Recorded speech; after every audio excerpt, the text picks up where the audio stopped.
Pudding is finally a real deck. The deck can play 8 cost Katakuri on turn 3 going second, ramps 10 cost mom ridiculously early, and over half the deck has triggers. When I first saw the new yellow mom leader, I thought we may have the first set in forever where yellow is buns, but Pudding abuses these cards extremely well and it may legitimately be top tier. This is my first draft of the deck list here. We have 22 trigger bodies that can be played, 26 triggers in total, 12 searchers, and we have access to early 10 cost Linlin and Katakuris. Double finger is probably one of the biggest reasons to even play Pudding. You can play this on turn 2, use leader effect, and now we're playing 8 cost Kata on turn 3, which is absolutely ridiculous. But you can only do that going second, but it's insane. This new 3 cost Pudding is also absolutely insane. It pluses 2 by itself, becomes an AK attacker later, and it makes our Charlotte Oven here very threatening. So Charlotte Oven says on KO, play up to 1 character with 4,000 power or trash. I was playing a game earlier, somebody swung into my oven, I played Pudding, and it's just infinite advantage. That might even count as like a +3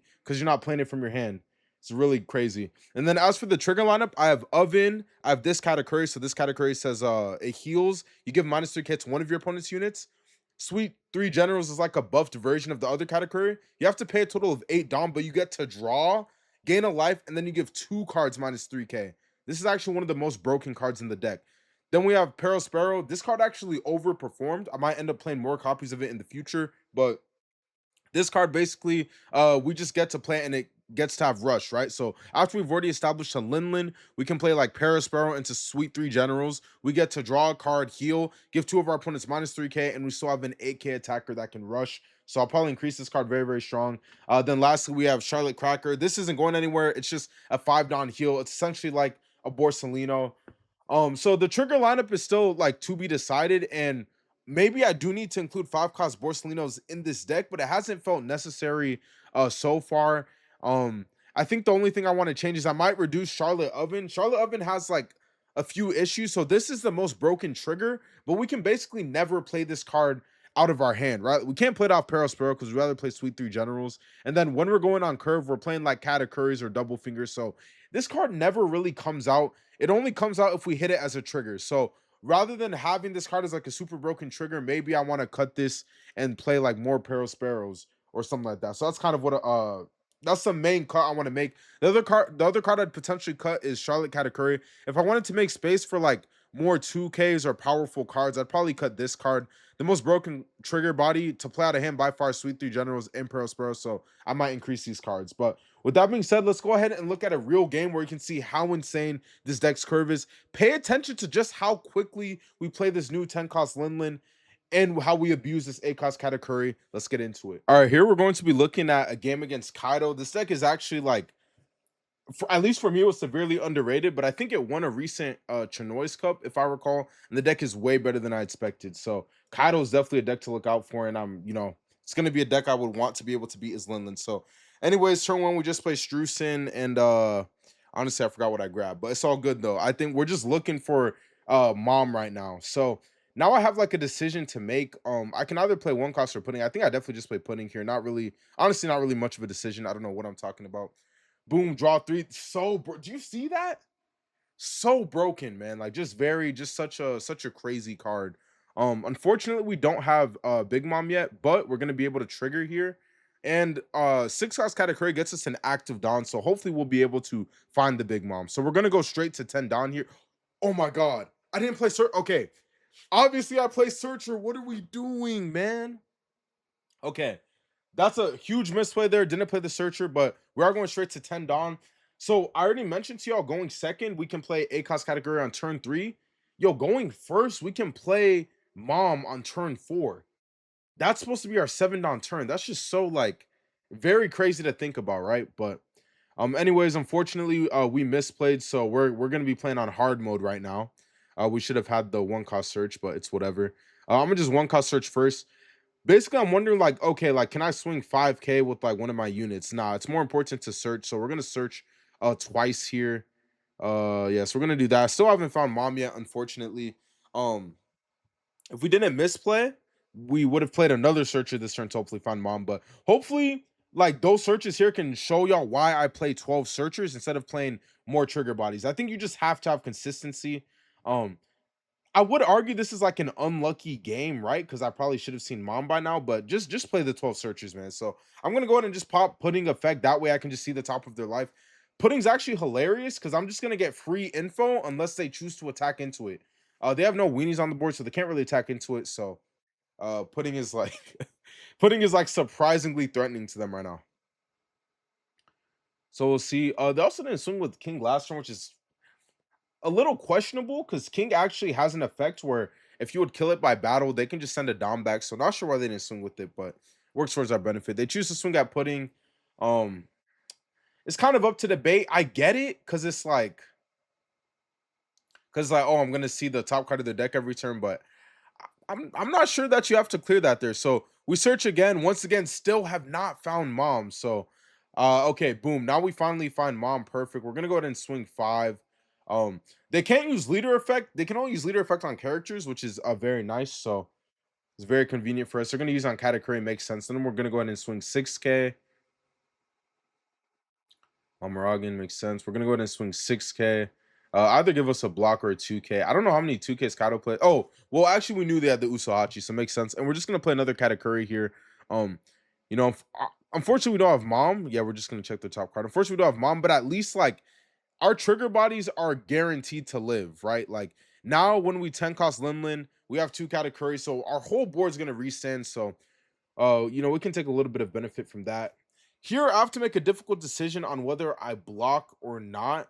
Um, Honestly, I'm not quite sure. So I go ahead and go 1k, which makes sense.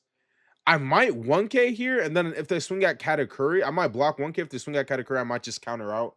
Um, I think the pressure from Katakuri is important, and Kaido can't really answer the Katakuri blockers, so it's like having an extra life. So I think I'll go ahead and block 1k, and if they attack into the Katakuri, I'll go ahead and defend it. So let's go ahead and see that we do that. Yup, 1k makes sense.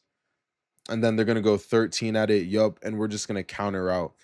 So in this video, I was playing a slightly different list, which I'll talk about. I'll talk about at the end of the video because I'm going to show the updated list. But we have 0 cost event here, which is going to come in very clutch. Then we're just gonna. I decide to give up. I like Sweet Generals a lot, but ultimately decide that I need to give it up in order to have another 2K. And thankfully, we draw another one, so that works out very well. Now we're gonna go ahead and play Linlin. The question is, do I heal or do I take a life? I think it's actually a difficult decision. Um, hmm. Should I have taken their life? I think I probably because I can counter out of one of their attacks, right? 2K, 2K, 1K. I don't know. Like we're in like a pretty good position here, but they have blocker. Maybe I should have taken a life. I don't know. Honestly, it's hard to say. Yeah, I think I should have taken a life because if they play like another blocker Kaido here, I might be a little annoyed. But also because I have sweet generals in my hand, I think I can afford to like just gain a life and play for a little longer. So yep, they're gonna go 5k here. Bit unfortunate for us. We're just gonna go ahead and 1k with the pudding. Or do I choose to block? Okay, I'm thinking, okay, 1k. Yep, that makes sense. Then they're gonna go 8k, which is fine. I'm gonna take it. I think I thought I had 2k, 2k in my hand, but I don't. I think I just take the 8k. What the fuck? Oh yeah, I thought it was 2k, 2k. Yeah, I just take the 8k for sure. Plus I need sweet generals anyways. I think I can attack cleverly next turn due to sweet generals giving minus 3k to 2 units. So this should work out. I think I'm just thinking for a bit, but I should be taking it. Yup, pause. But yeah, do that draw 2, hopefully. Okay, we drew another 2k, thankfully, but Linlin, which is dead, but you know it's fine. Then they're gonna go 12. This one I believe I should just take. As I said, ACOS Katakuri is like an extra life anyway, so there's not really, you know, reason to block. Then they have to decide whether to swing with Kaido or not, which, you know, I think the answer is obvious they can't. So now I have some decisions to make here. It's like, do I play 10 cost Linlin and take their life? Or do I abuse Sweet Generals? And I think you're going to see me make the decision to abuse Sweet Generals, which I think is correct. So I go 8k, then I'm going to think for a bit. But I think the game plan here is to use Sweet Generals, reduce 2 of their Kaidos to 9k, then force them to give me at least one of their Kaidos. Then I should be able to win the game on the following turn.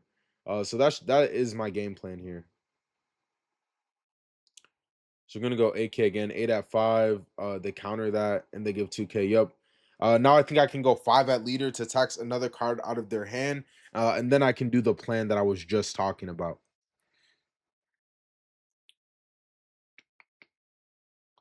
So let's see the plan in action.